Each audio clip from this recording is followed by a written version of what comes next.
Detrás de cada rincón hay una historia de supervivencia y una exclamación de indignación. Prisioneros llegaban de todas partes de Europa a los principales campos de concentración para ser explotados, hasta que nació Auschwitz, el más grande y horroroso, pues cumplió finalmente la labor de centro de exterminio masivo.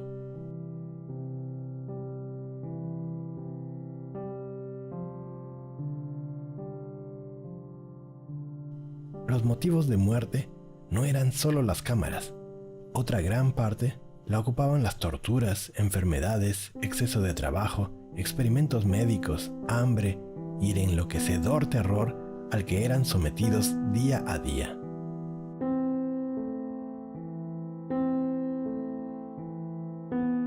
Muchos prisioneros llegaban sin saber que lo eran, arrastrados por mentiras, lo que hacía más canalla y cruel el desenlace. Venían en vagones como este, ya sea bajo el intenso calor o el crudo invierno bajo cero, apretados, enfermos, asustados. Se les daba la bienvenida y se les hacía bajar, separando hombres a un lado y mujeres al otro. Se les mentía diciendo que marcaran sus equipajes para recogerlos luego. Algunos eran seleccionados para morir trabajando en los campos. Su lema forjado en hierro: el trabajo te hará libre. Una hipócrita frase, pues la libertad a la que se refería era la muerte. Se les decía que después de darse una ducha, pasarían a tomar una sopa caliente y a sus habitaciones designadas. La ducha era, pues, otra manera cínica de mentirles y hacerlos pasar domesticadamente hacia las cámaras de gas.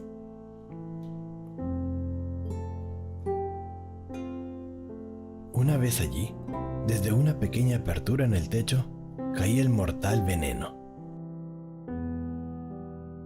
La gente a oscuras en estas habitaciones gritaba asustada y moría en cantidades masivas.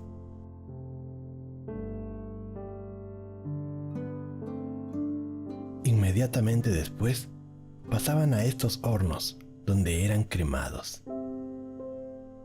Por fuera, mientras tanto, otros prisioneros, familiares y compañeros esperaban su turno entre las cenizas que caían en sus hombros desde los cielos. Todas sus pertenencias eran tomadas para ser repartidas o vendidas entre los verdugos de la muerte. Habían barracones llenos de los más indignantes tesoros: dientes de oro, anillos de boda, gafas, aretes de dama, prótesis, sillas de ruedas, cabello humano. Tras la liberación, se encontraron más de 40,000 pares de zapatos, incluyendo miles pertenecientes a niños. Si logras sentir compasión por estas víctimas, recuerda, esto no es cosa del pasado. Xenofobia, racismo, nacionalismo son cosas que todavía viven en nuestro presente. El rechazo a aquellos que son distintos y nuestra falta de empatía por integrar y ayudar a los demás. Hoy día todavía existen partidos políticos que despiertan rechazo a los migrantes, comunidades racistas y discursos de patriotismo que endulzan ocultamente el odio hacia los demás. Es nuestro deber no olvidar, poner un alto a cada situación de injusticia y no ser simples espectadores. Recordemos los errores del pasado para evitar que sucedan otra vez.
Hoy día quiero contarles cómo fue la primera vez que fui a Auschwitz. He ido varias veces y la primera, debo decir, fue la más impresionante, la más impactante de todas, porque estaba en el centro de Europa, cruzando por primera vez en mi vida la frontera hacia Polonia.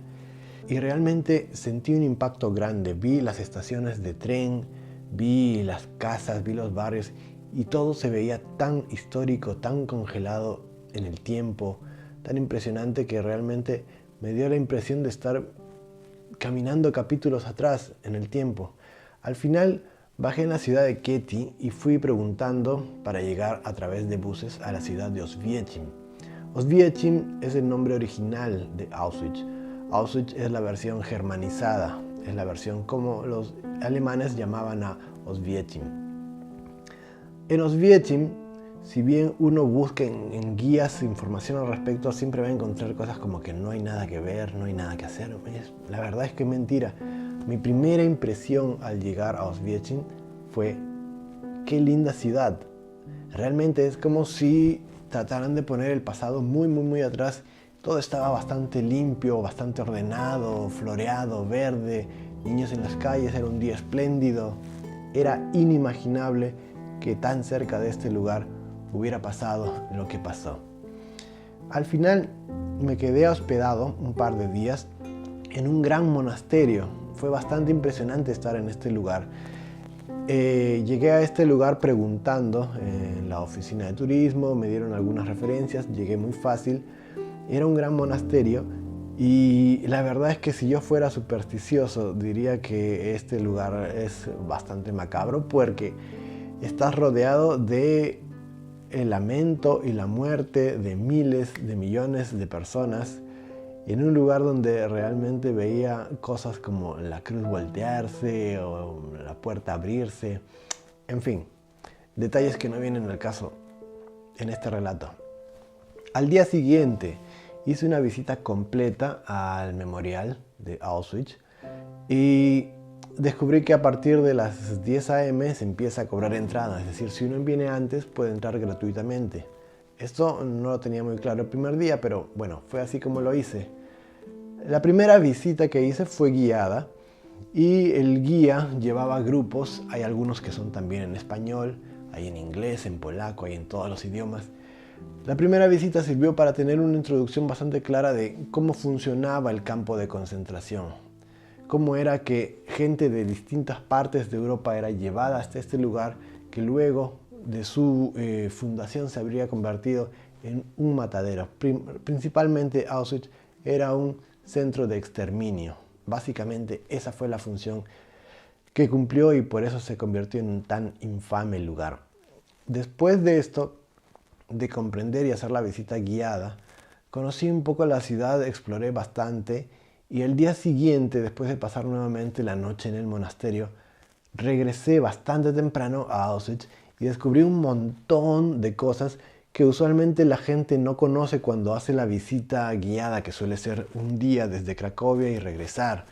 Es una visita bastante rápida, bastante simple y hay muchas habitaciones, muchos pabellones llenos de testimonios, llenos de documentos, llenos de fotografías, que por el tiempo y por la cantidad de gente uno no puede visitar grupalmente. Cuando uno va en grupo ya tiene una ruta definida, el guía trata de no cruzarse con otros grupos, de no llenar demasiado los pabellones, mientras que cuando vas solo puedes ir uno por uno a todos los pabellones, a todos los rincones y tener mucho más detalle de todo lo ocurrido en este lugar. Ahora, después de que Auschwitz se llenó, tuvo una extensión, de hecho tuvo dos extensiones, Auschwitz-Monowitz y Auschwitz-Birkenau. Birkenau es donde se estableció el matadero más grande, se puede decir, donde llegaba directamente la gente en tren a ser seleccionada y a ir a las cámaras de gas. Los que no iban directamente a las cámaras de gas eran usados como mano de obra, para explotación, para esclavitud. Era un momento muy duro de la guerra y realmente estar allí me hizo comprender de otro modo totalmente distinto el lugar donde estaba parado. Esta parte de centro de Europa ha sufrido tanto por la guerra y se pueden ver rezagos de cómo esto influencia en la historia, no solamente de Europa, sino también de América Latina de alguna manera. La cantidad de partidos políticos extremos que han habido en Sudamérica y las dictaduras que varios países tuvimos en conjunto, tal vez no son coincidencias, son parte de estos rezagos que escaparon desde aquella Europa en guerra. Por documentos se sabe que muchos nazis han sido ocultados en la parte de la Patagonia, en Bariloche, en Buenos Aires. Toda esta documentación es bastante bien conocida. A lo que quiero ir es que esta visita realmente fue impactante, fue dolorosa, fue reveladora, y no fue la primera vez que fui, porque justamente sentí que había muchísimo más de la historia por descubrir, y eso fue lo que hice al regresar y hacer el video que acaban de ver. Yo sé que históricamente no es completo, es solamente un homenaje, es solamente un tributo, es solamente mostrar un poco de la verdad, que creo que es importante que no se olvide jamás. Creo que es muy importante porque incluso hoy en día vayan a ver algunos videos de YouTube y vean los comentarios, la cantidad gigantesca de intolerancia, de odio que se suele manifestar, la cantidad gigantesca de desinformación, de niños que acaban de nacer muchos años después de la guerra y están opinando al respecto, diciendo que es mentira, que no se sabe, tratando de negar que esto que ha sido documentado, que esto que ha sido testimoniado por parte de la Guardia, la SS y todos los criminales de guerra, todo eso está documentado, todo eso está fotografiado. Todo esto ha sido real. Aquí hubo un crimen gigantesco, aquí hubo un gran error por parte de la humanidad y muchos países fueron cómplices. Incluso no hubieron ni buenos ni malos. La verdad es que hubo culpa de todos los lados. Y es importante que este tipo de cosas no muera de la memoria. Es un recuerdo feo, pero es a través de los errores únicamente que podemos aprender. Es a través de los errores que podemos evolucionar. Bueno, esto es lo que yo pienso al respecto. Esta fue mi experiencia personal visitando varias veces Polonia, Auschwitz. Muchos hispanohablantes de repente no estamos muy conectados con esto, no solamente por la distancia, por el idioma, sino porque tenemos otro tipo de realidades o otro tipo de trasfondos culturales. Pero toda la historia del mundo de alguna manera nos vincula. Toda la historia del mundo es importante para definir dónde estamos parados y qué cosa fue el mundo antes de que llegáramos a él. Espero que este video les haya gustado, les haya servido. Esta ha sido mi experiencia en Auschwitz. Si tienen alguna pregunta, si tienen alguna consulta, por favor déjenla en los comentarios. Muchas gracias por ver este video. Nos vemos en un siguiente episodio.